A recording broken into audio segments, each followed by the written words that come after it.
Sudah siap untuk mendengarkan cerita?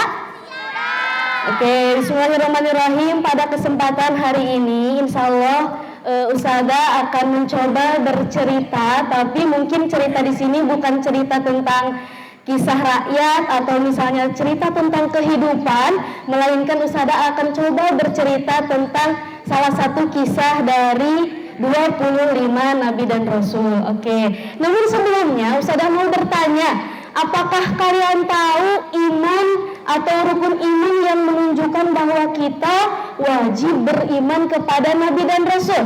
Nomor keberapa? 4. Kalau rukun iman semuanya ada berapa? Coba yang kelima, iman kepada? Oke, yang keenam? Yang ketiga? Yang ketiga malaikat atau kitab? Kitab. Yang kedua? Yang pertama? Yang keempat? Rasul. Oke, kalau Rasul dan Nabi yang wajib kita ketahui jumlahnya ada berapa? 25. Dimulai dari Nabi siapa? Nabi Adam alaihi salam. Oke, yang terakhir Nabi siapa? Nabi Muhammad Shallallahu alaihi wasallam. Oke. Nah, untuk hari ini kita akan mencoba berkisah mengenai tentang Nabi Adam alaihi salam. Di mana mungkin kalian juga sudah tahu bahwa cerita Nabi Adam ini sudah tidak asing lagi, bahkan mungkin kalian juga sudah hafal cerita dari awal hingga akhir perjalanan Nabi Adam alaihi salam. Oke, nah sebelumnya kita tahu bahwa Nabi Adam itu adalah merupakan manusia pertama yang Allah cipta. Oke, ada yang tahu Nabi Adam itu diciptakan dari apa? Tanah. Kalau misalnya kita sendiri diciptakan dari apa? Dari apa? Tanah atau saripati tanah?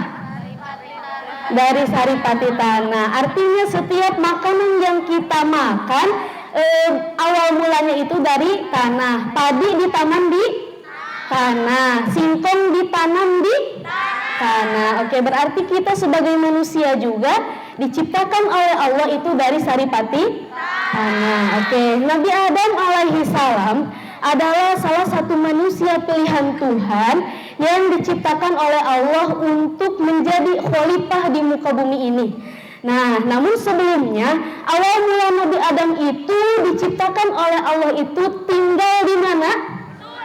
Di surga. Tapi kenapa bisa Nabi Adam jadi ada di dunia ini?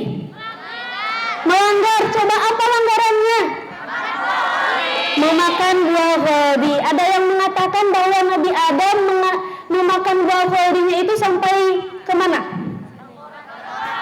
Tenggorokan, sehingga sering dikatakan dengan namanya zakun. Sedangkan Siti Hawa memakan buah kholdi itu langsung 2, sehingga kita menjadi sebuah ciri daripada kewanitaan kita semua.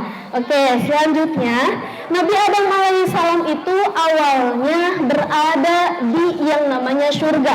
Tapi karena Nabi Adam alaihissalam itu melanggar apa yang Allah larang, yaitu memakan buah yang dinamakan buah kholdi, sehingga akhirnya Nabi Adam alaihissalam dengan istrinya yang bernama siapa?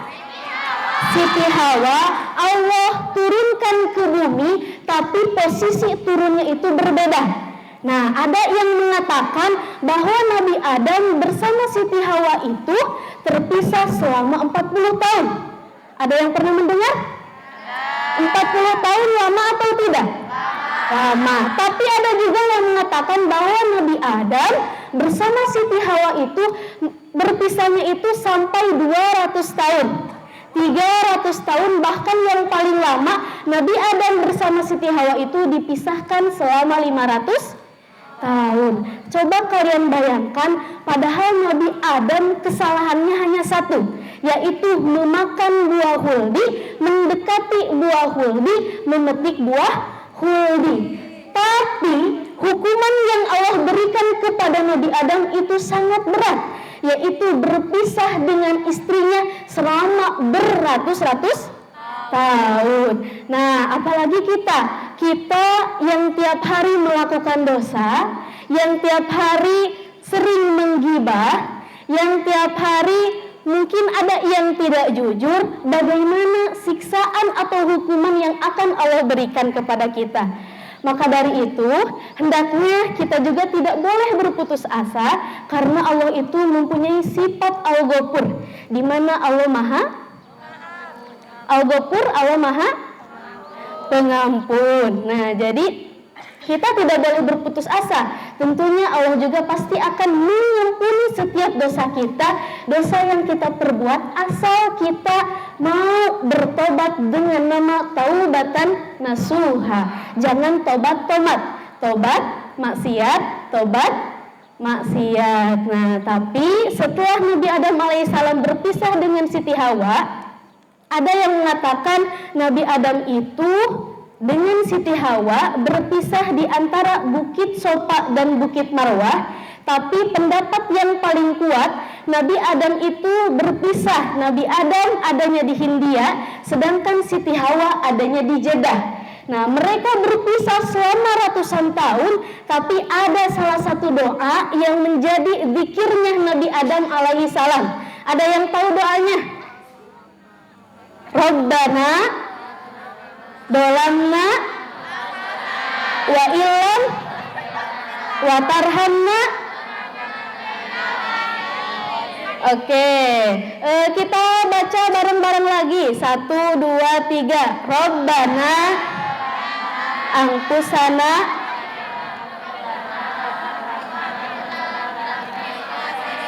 Oke, yang sebelah sini sepertinya punya nada baru. Coba kelas 12 saja.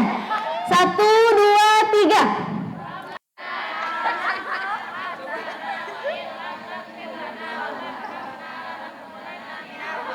Oke, kelas 7. Coba 1, 2, 3 semuanya. Yang keras. Rabbana dolamna wa ilam. Oke, kelas 8 semuanya.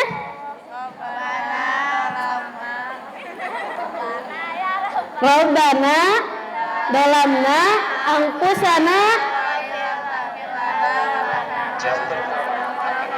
Oke, kelas 9 sama kelas 10 dan kelas 11. 1, 2, 3.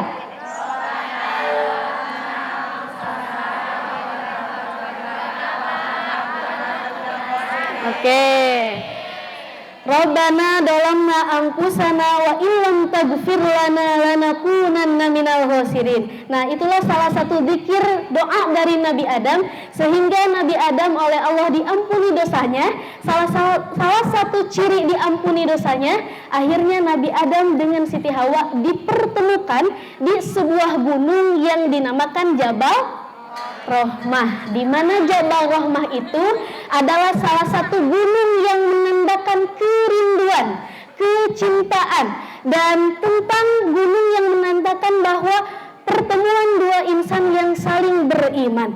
Tapi kadang kita itu sering mengatakan bahwa Jabal Rohmah itu adalah jabal atau gunung yang menjadikan kita itu bisa bertemu dengan jodoh. Nah, tapi padahal Jabal Rohmah itu adalah jabal kasih sayang. Artinya antara Nabi Adam dengan Siti Hawa itu memang sudah berjodoh. Tapi banyak orang yang mengalap barokah dari gunung tersebut. Ketika mereka pergi ke bukit Jabal Rohmah, maka mereka biasanya akan meminta, salah satunya meminta untuk didekatkan dengan jodohnya. Seperti itu. Oke, sampai di sini ada yang mau ditanyakan?